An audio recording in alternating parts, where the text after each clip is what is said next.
মগো গ্রামটা কিন্তু একসের সুন্দর, কিন্তু কি করবো, ঘরের বউ বললে কথা, বেশি একটা বাইরের দিকে নামা হয় না।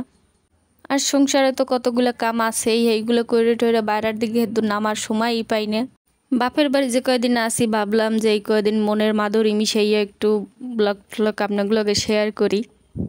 কাম কাজ তো খাইয়া বইয়া কিছুই নাই, শুধু এই যে মাইয়া পোলা পালতে আছি আর যত ভিডিও ভিডিও করা লাগে ওইগুলো করতে আছি।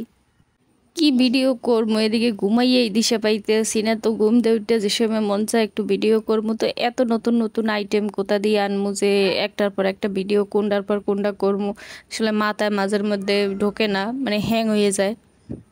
এই এর আগের দিন গাছে কয়টা আমরা দেখছি, তো ভাবলাম এডিট দেই, আজকে ব্লগটা কাবার দিয়ে দেই। রান্না বাড়া থাকলে তো এইগুলো লইয়েই আপনাকে টুকটাক দেখাই, তো আজকে ওই বইসি মাইয়ে পোলা লইয়া এখন আমরা খাইতে। তো প্রকৃতির সন্ধান করতে করতে মগ ঘরের সামনে বালির মাঠ আছে, এই জায়গায় বইয়ে পড়ছি আমরা লইয়া।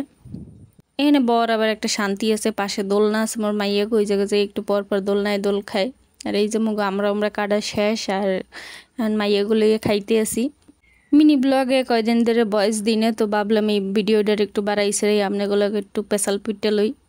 মোর ব্লগটা ভালো লাগলে অবশ্যই লাইক দিয়ে, আর কিন্তু মোর নানি লোককে দোয়া করেন। আল্লাহ হাফিজ।